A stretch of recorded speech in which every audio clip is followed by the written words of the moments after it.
What's up, everybody? Kyle R. TruAxioms back in White Lightning. We're talking many things. That being the FedEx Cup, the Ryder Cup, and a course I recently played, Davenport Country Club.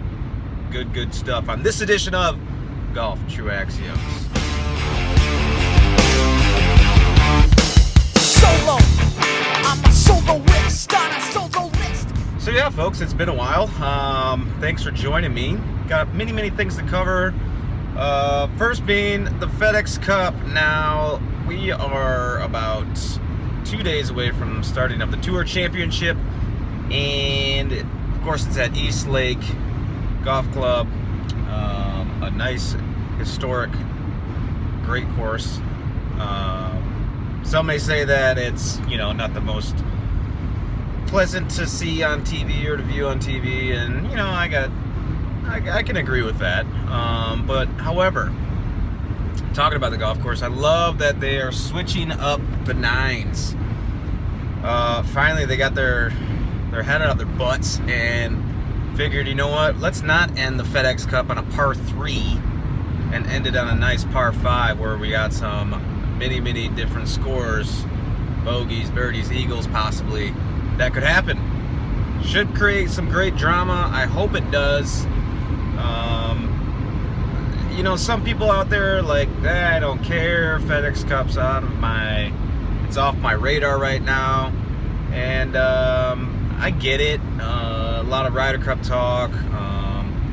NFL has started and blah. So I get where people are coming from. But for me, it's on my radar because I'm in the finals of my fantasy golf league.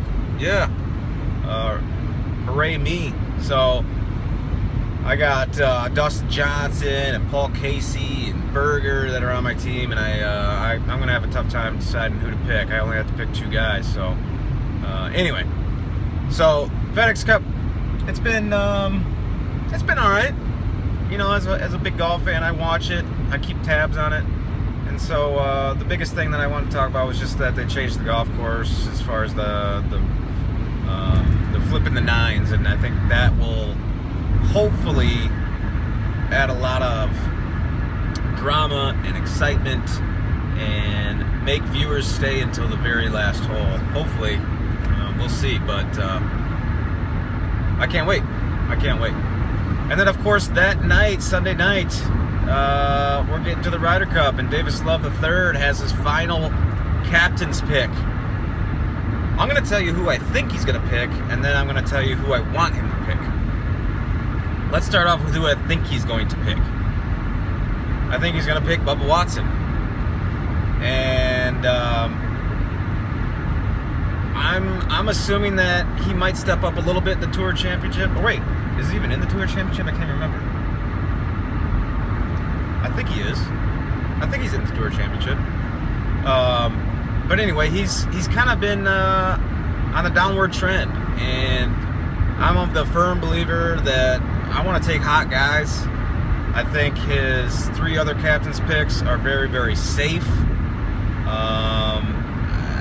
The Ricky Fowler pick, I get it, I understand. He's bros with everybody, but he hasn't been in recent form. I want to see some new blood. I think new blood brings a lot of I think it brings out the best in those players. They want to prove themselves that they can perform on the biggest stage. And so I would have loved to have seen Ryan Moore or who else? I don't mind Justin Thomas. I that one's a little iffy, but still I think he would step up. And I guess that leads me to my pick that I want Davis Love to choose, and that's Daniel Berger. I think the guy's got an enormous amount of talent. He hits it a freaking ton, which is great for Hazeltine. Again, he's one of these young guys that is up and coming. I think he will have a huge year next year if he makes this Ryder Cup. And I think he'll perform admirably if he makes the team.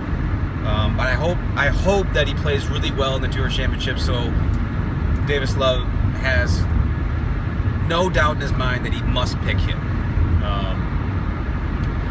think Bubba just rubs people the wrong way.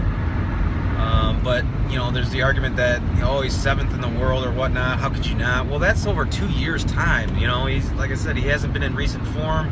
He's been kind of off. I think he's petulant. I think he's a little bitch on the course. I just really don't care for him. Now, the only reason that I would, you know, argue in his favor is that he hits it a ton. You know, and Hazeltine's going to play long. It's a long hitter's ballpark. And so that would be the only reason why I can see Davis Love picking him. I hate the experience factor. I think it's bogus. I don't think it matters one bit. And Bubba just, he can't putt. Like, he can't putt. He's very streaky. Again, he's very petulant on the greens, complaining and whining. I don't think that's the demeanor that you need to take towards the Ryder Cup. So, anyway, Berger's my pick. Good Berger. So, I can't wait for the Ryder Cup. I didn't get tickets. I got off the... I didn't get selected for the tickets, but anyway, so be it. And so my last point, I played Davenport Country Club recently, and man, this was one of the most enjoyable places that I've played this year. Now, I've played some pretty cool places. St. Louis Country Club, Inverness, Sylvania, Sand Valley, obviously Sweetens, many others. And this was such a treat, guys. This place is a Charles Hugh Alison design, built in 1924, a very classic gem of a golf course. They've recently gone into some restoration by, I believe, Keith Foster and Company, and they've kind of tweaked some holes, moved some around, but basically they helped improve the overall look and feel and play of the course. They moved a couple holes, and they had a big picture of the bird's eye view of the course from the 60s, and you could really see how much different the bunkering is, what they've done as far as the aesthetics are incredible. I thought this place was amazing, and the reason being is this was some of the coolest, most unbelievable property I've ever seen. Rolling hills, incredible use of the terrain, just typical old school classic architecture where they took the land for what it was, carved some trees out of the way, created some corridors, and used the land as is. And there's some of the biggest dramatic hills and ground contours that you could see around. It was such a pleasure to play. The greens weren't overly crazy. I thought they had some really nice movement to them. They were, like I said, they were very, very fast. They rolled so true. It took a little bit of getting used to. The front nine, I actually played the back nine first, and it was tough to get used to the green speeds a little bit, but once I played the front, my back nine, I got a little bit more comfortable, started making a little bit more putts, made a couple birdies, actually played pretty well, shot 75, I went 41-34, so anyway, this course, I think, in my opinion, is better than Inverness. I think Inverness has a ton of history, and you can't deny that, but this, it's very similar in that, again, you know, your classic old school gems, old school tracks, but I thought this land was way more dramatic. I thought the use of, sorry, my selfie stick's getting out of the way here, sorry. I thought the use of the creeks and the ground was so much more utilized. I didn't think there was, I think at Inverness there was a couple, I think there was a couple weak holes, whereas Davenport, the 1 or 2 weak, I think there was only about 1 or 2 weak holes, and I think the weakest hole was number 1, and it was kind of a blind tee shot. You didn't really quite know where to hit it, and they moved the tee box way back. I could tell that they moved a couple tee boxes back for the sake of getting more distance to the course, and I get it, that's fine and dandy. It still doesn't take away from the overall appeal of the course, but this place was fantastic. the closing stretch of 15 through 18 was absolutely stunning. 16 was an elevated tee box, par 4, about 425 yards. There's a little rock outcropping on the right side of the landing zone, and then a creek runs all along the left side, just absolutely stunning. Or no, I'm sorry, that was 16. 15 was a gem of a little short par 3.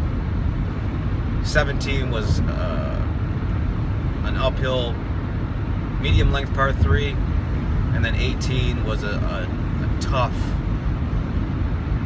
beautiful par 4 closing hole that Keith Foster put into play. He kind of switched the layout of the hole around and utilized the creek to a tee. It was amazing. And overall, I guess the selection of par 3s was perfect. Great variety. They moved in different directions. Moved in different directions. Just awesome set of par 3s. I thought the third hole, par 4, was so cool. Had this huge wide landing zone, but it was kind of capish in that it moved to the right. You hit it over this lake, bite off as much as you want, but it had this huge, almost gorge in the middle of the fairway where if you try to play a fade, you're at the bottom of this, then you kind of leave with a blind short iron in, and so the longer you hit it, the shorter club, but you got a blind approach, and the more you lay back and to the left, farther away, and a longer club coming in. Just brilliant. I just think they have all the promise in the world for this place. I can't thank the head pro John and his assistant Evan enough for giving me the opportunity to come out and check it out and play. But one of my tops of the year for sure. So if you're ever in the Quad Cities area, get down to play Davenport Country Club. I'm going to end it on that note. I'm in the process of getting another kind of TruAxiom out there. I'm thinking about my next topic. I don't want to give too much away, but it's going to have to deal with some sort of bunkering and architectural aspect. So those were my TruAxiom thoughts of today. Thanks for watching, guys. If you have any comments, make sure you post comments, share it, thumbs up it, do whatever you need to do. Let me know. I like doing this. If you don't, tell me. That's cool, but I'm still probably going to do it. And anyway, have an awesome time, a great day, and we'll see you next time.